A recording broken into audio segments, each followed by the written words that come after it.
There's something I don't do enough of or a lot of, and that's read popular books when they're popular. Welcome back to Reading Sprints and Chai Sips. I'm your girl Sasha Bonet, and we're going to be reading some either popular books that are popular now or were at one point. First up, we have Redeemed, the Dirty Air series by Lauren Asher. I read the other three. I also read the Billionaire series that she has. This one is the F1 series. This will finish out a series for me. I'm just finishing series left and right. I read book series and I finish them. Period. But we'll be reading this one for this vlog. And then we have Lights Out by Navessa. I think I bought this last year, like towards the end of last year, from a recommendation from a book talk bestie, Whitney, and she said it was great. Then Kayla from Books and Lala and her mama read it and they said they loved it. Okay, that's 3 people. 1 I know, 2 I don't, that said this book was good.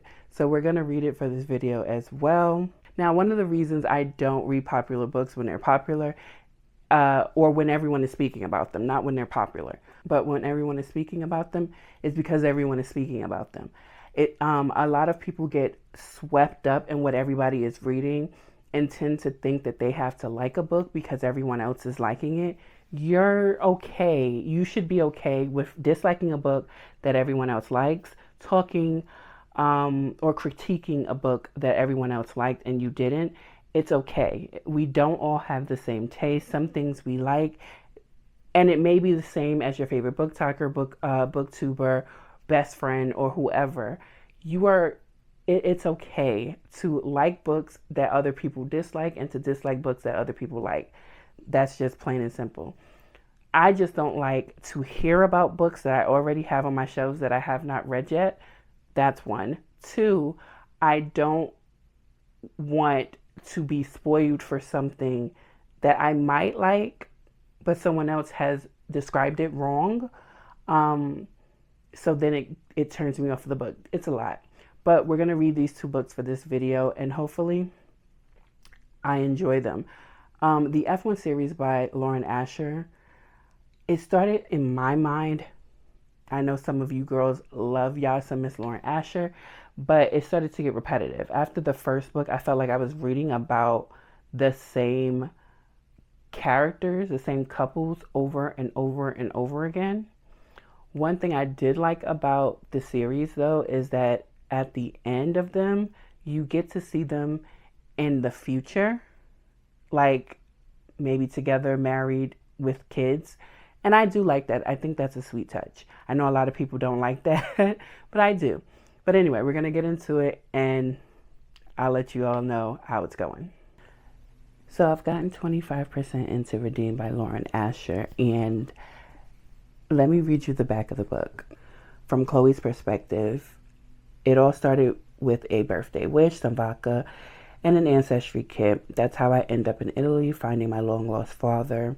But one decision lands me a fake boyfriend I don't want. The more we pretend, the easier our ruse becomes. I told myself not to fall in love with a liar like Santiago. I should have listened. From Santiago's perspective, one mistake destroys my career. I go from most eligible bachelor to monster, hiding from the world, at least until Chloe breaks into my home. My new fake girlfriend is a temporary fix to my biggest problem, but as our game changes, so do my feelings. There's only one issue stopping me from claiming her. Me.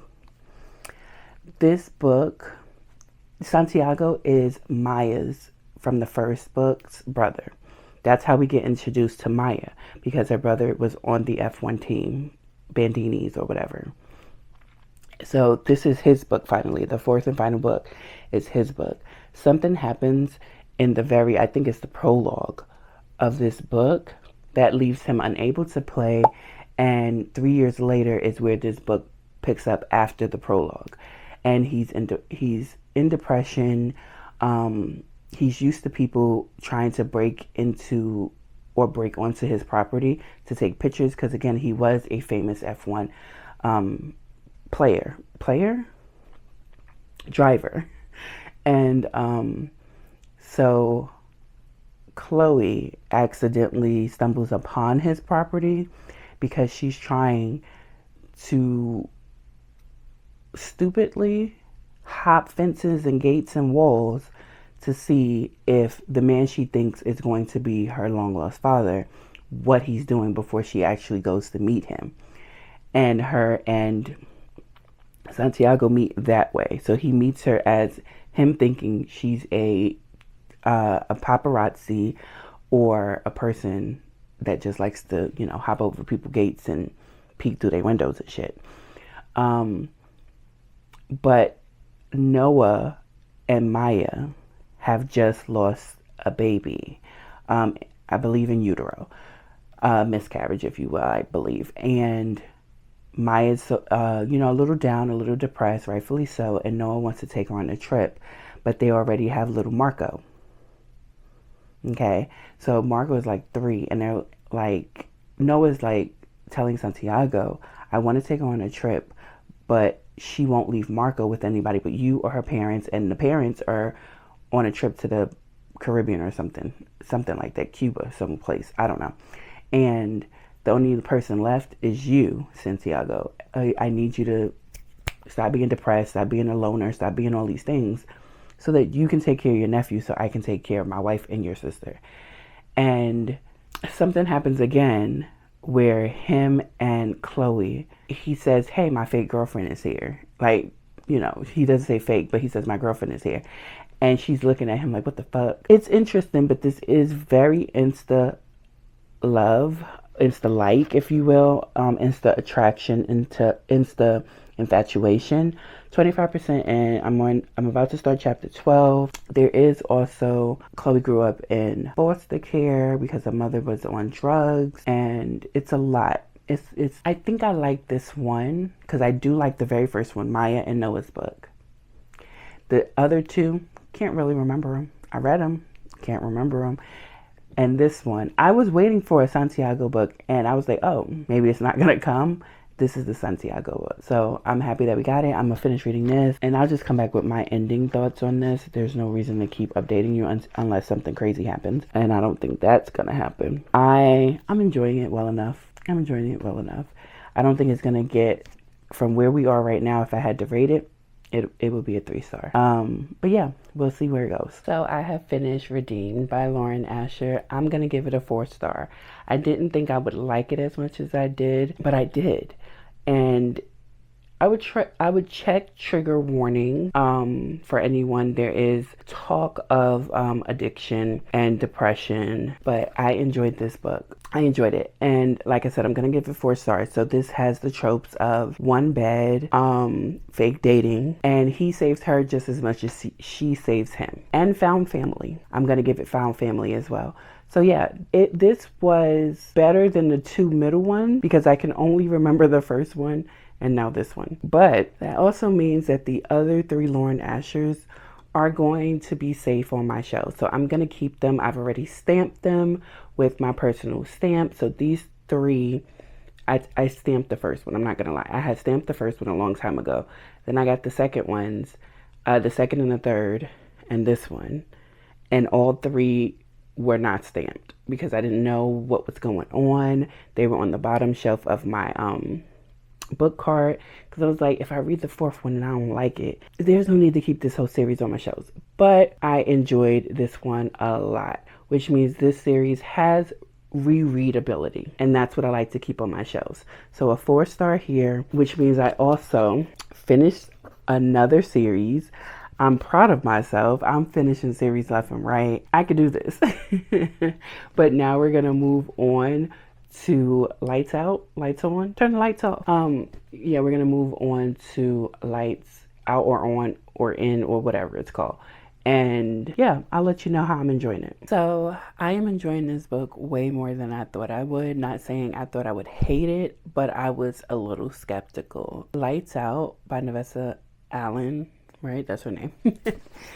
I am definitely gonna buy a book too. Only 61% in, and this book is funny and realistic with hard-hitting topics, and you would think, how is that funny? But also, the couple who stays together, absolutely genius, because these two characters are unhinged in total opposite ways, but still the same.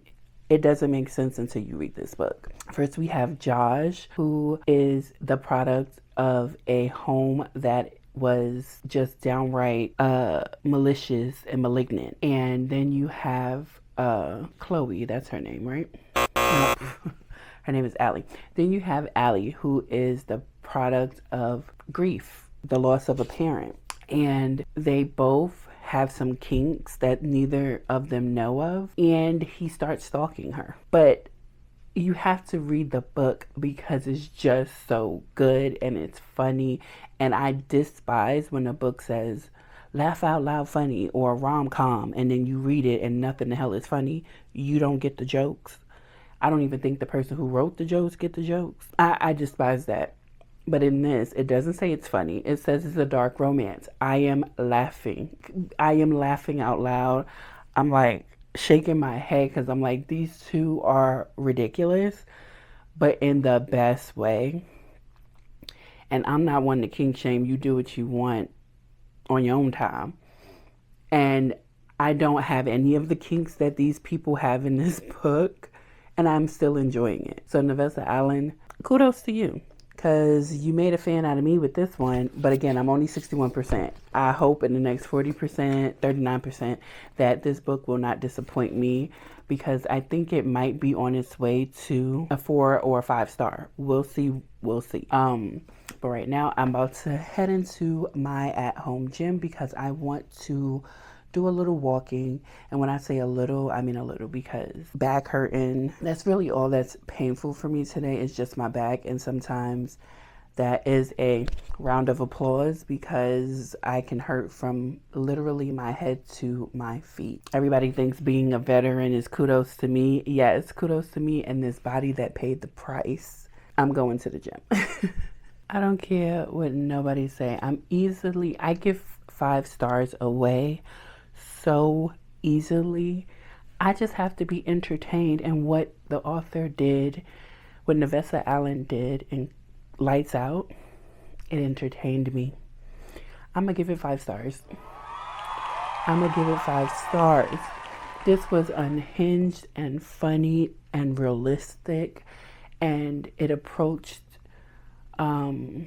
topics of SA and mob ties and hacking and being male and privileged and being inherently prey to predatory behavior people, very simply. It has talk of therapy and how sometimes that can go wrong. It had so much in it, but still it was funny, it was entertaining. I thought around the 80% mark we could have been done, but still. I'm 5 stars.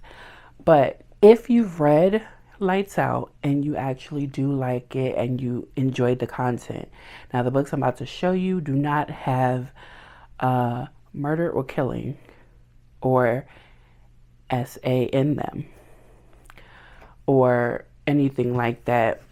But if you do like books that showcase different kinks and things like that, I have some recommendations for you. So first we have Surrender, and this is a very, very quick read. It is by Rosie Adams. 2 college friends meet up again years and years later on vacation, and they do some things in the bedroom. Very quick read. Next we have A.H. Cunningham, and this is Hidden Desires book 1, and this is when, I forgot what it's called, but it's not cuck. What is it? I'm gonna have to look it up. This book has a man and a woman who are in a relationship that is not monogamous, and they both understand that. He does not want to have anyone else, but he wants her to indulge herself as much as possible. It was a different kind of read for me, but I still enjoyed it. And it unlocked new knowledge. I love learning new things. Next we have, again, a A.H. Cunningham. This is called Plea A, and it is the first book in a Wicked Moves duology. And this one has the dom and sub relationship in it. Loved it. This one is A Turn in the Air, a Wicked Moves novel. This is the second book in that series. And this one has a primal kink, like being chased and things like that. This one, also a good one. Now, after reading Lights Out by Navessa Allen, Butcher and Blackbird got a lot of work to do. So I hope this is as good, because this actually has serial killers in it, right? I don't know what this book is about. However, I'm going to read it at some point during this year, next year, some year. And I hope it's good. But that is all that we have for this video. We've read Redeemed, and I gave it 4 stars, 4.5 stars. I don't remember what I told you I gave this, but I enjoyed this one a lot. And then we read Lights Out by Navessa Allen. I finished the series with this one, thank Jesus, and I started a new one with this one. I even pre-ordered the next book in the series, which is called Caught Up. Yeah, and I only paid $11 for it.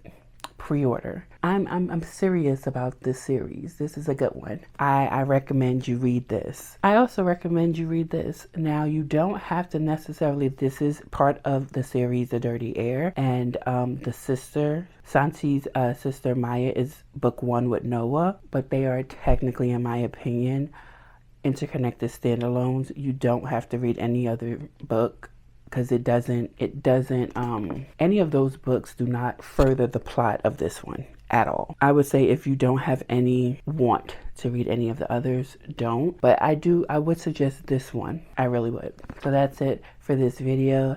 Thank you for joining me in reading some more books. We had some good ones in this one. Some good books in this video. And I will definitely see you guys in the next one. Don't forget to like, comment, and subscribe, because I'm trying to grow over here. We love growth, and I will definitely see you all in the next one. Bye.